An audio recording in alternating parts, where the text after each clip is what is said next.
Welcome everyone to another wonderful episode here at Doctors of Podiatry. We're going to go ahead and do a Q&A on a very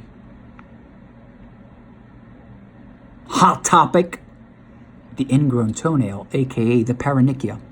First and foremost, I want to take this opportunity to thank all of our subscribers for subscribing to our channel. I really appreciate it. I hope you guys are really enjoying this as much as I am, because I really am. We started the channel, I think, about a year ago, and we were running on, let's say, 4 cylinders for a long time, and about 3 months ago, we took it to the next level, as everyone knows, and we've been growing very quick, which I'm very happy, because that means that we must be doing something right. I want to take this opportunity to thank all the subscribers that have engaged with us. Thank you for all the wonderful comments, all the wonderful questions. I try to get to all of them, as you guys all know. It really means a lot to me. It really does. It has changed my life in a lot of ways. I also want to thank all the trollers out there. I love all of you guys. Thank you for the wonderful comments as well. But nonetheless, we're going to go ahead and just talk about 2 or 3 very commonly asked questions in respect to ingrown toenails. We'll make this very quick. We follow an algorithm, a protocol. Try to follow me on this one. Patient comes in. I'm going to give you guys 2 scenarios. We have a new patient who comes in. The patient has a paronychia, okay? A paronychia, or we'll keep it very simple, the ingrown toenail with signs of infection. How do we define signs of infection? Malodor, drainage, oozing, redness, pain. When we see an ingrown nail with as such, our goal is to eradicate infection and eradicate pain. The only way to do that is by removing the offending nail plate. The procedure that we perform is called a partial nail avulsion, which essentially means to remove the offending nail plate. We anesthetize the toe, which is quite bothersome, and we perform the procedure. What procedure? The PNA, partial nail avulsion. We remove the offending nail plate. Stay with me. When there are signs of infection, we cannot, I repeat, we cannot perform a permanent procedure. I'm going to call it a permanent procedure because there are different ways to perform the permanent procedure. We cannot. It's a contraindication. The standard of care dictates that if there are signs of infection, you cannot. And if there are physicians and clinicians out there doing this, it is a no-no. You cannot. It is the standard of care. You cannot perform a permanent procedure when there's oozing, when there's redness, when there's cellulitis, which is a superficial infection of the skin. That's number 1. So we eradicate the infection. If this is a new patient comes back several weeks, months later, because of X, Y, or Z. If there are signs of infection again, we can only perform the partial nail avulsion. We cannot perform a permanent procedure. What does that mean? That means that we have to re-anesthetize the toe, perform the exact same procedure, and wait. Wait until what? Wait until there are no signs of infection several weeks later. That's strike 2. When do we consider the permanent procedure?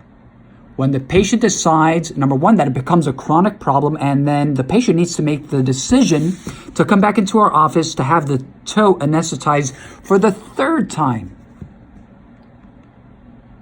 to have the procedure performed. That's number 1. Number 2, why the tourniquet?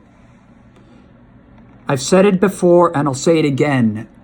In my training, and while I was a student, several of my mentors did not use tourniquets. And it was very simple. I had to ask why. And it was very simple. when you apply a tourniquet, you are congesting. You're not allowing the blood to flow into the toe. You're holding back that circulation, and what's happening is that you are creating what we call a hypoxic environment, that there's no oxygen. So what my mentors told me and taught me was, hey, Wagner, don't do this, because if you do this, your patients will have more pain if you use the tourniquet than not. And they were 100% right, because I did start using the tourniquet early in my career, and a lot of patients were coming back saying, and I would ask them on a scale of 1 to 10, 10 being the worst, how much pain did you have after the procedure? With a tourniquet and without. About 85% of the patients that did not have the tourniquet on felt significantly better, less pain. That's why I don't use it. There's something called gravity, and we use it to our advantage. When we see patients here in our office and we put the patient in this position, right, all the blood flows down. So that's our tourniquet. It's called gravity. Brilliant. So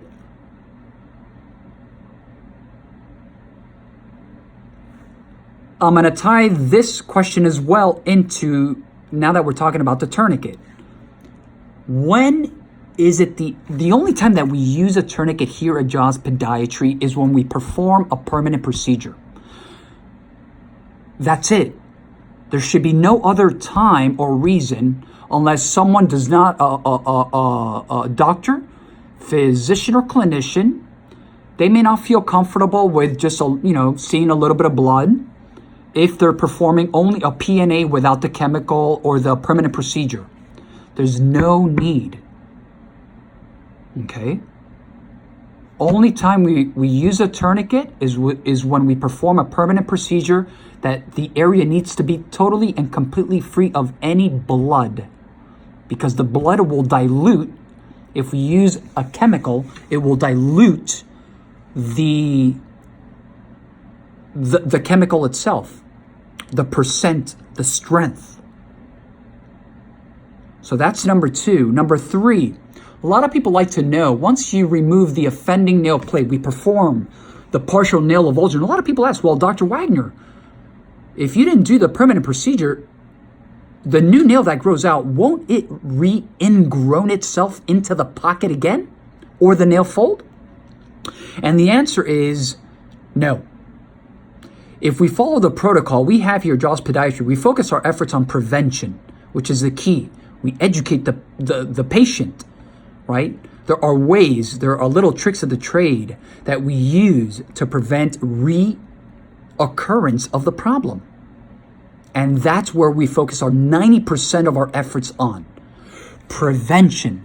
Why wait? I can't tell you guys how uncomfortable these local nerve blocks are. When we numb the toe, it is extremely uncomfortable. Imagine that happening once. Then you have to come back and do it again. And sometimes even a third time. So, yeah, for the viewers, it's wonderful. Oh my God, I love it. Look at this unbelievable, huge, ingrown toenail. That's not your foot. That's the problem. Think about that for a second. So, we really focus our efforts. We eradicate the pain. We eradicate the infection. We eradicate the problem. Then we focus our efforts on the prevention.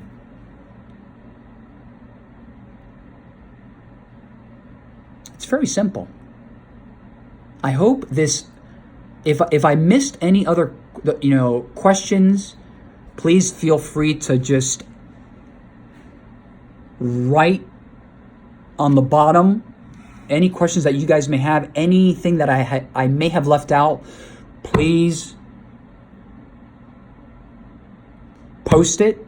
I will read it. And if I have to edit this video and add it on, I will. If not, I will do another one. I like the Q&As. And I try to keep them very, very brief, under 10 minutes. That's exactly what I'm trying to do right now. So I hope this is, again, not necessarily, these are not myths. This is the art of medicine, right? This is what we do. This is how we approach ingrown toenails or paronychias. I want to say once again, to all my, to all the subscribers, I thank you. I really genuinely thank you. From all continents and all places of the entire world, it's absolutely incredible. The power of social media. I will continue to do what I do. We have videos, libraries. I can't tell you guys how much there is to learn in the world of podiatric medicine and surgery. I will continue to mix it up, spread the wealth, share the wealth with different videos and different clinical presentations. I will continue. Something that a lot of people have been asking me is, to bring the camera more into the operating room. I will do that. I think that you guys are gonna really enjoy that, and try to really implement and integrate the GoPro camera into everything that we do. I think I have nothing else to say for today. So like always, www.jawspodiatry.com, Instagram, Dr. Toe Jam. Follow us on Instagram. It's we put some great content there. Facebook, I don't have to say it again. You guys may see some of the videos that I post on YouTube, and then we post that on our Facebook page. We have a marketing team that is diligently working on all the videos, and we just stopped editing. There's no more editing. What you see is what you get. That's it. I like it that I think I really like it that way. It's the only way. It's just like I want to bring you guys into the office. I want you guys to see the good, the ugly, and the real ugly.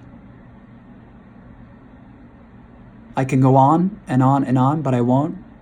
Have a wonderful night. Or good morning, good afternoon, or good night.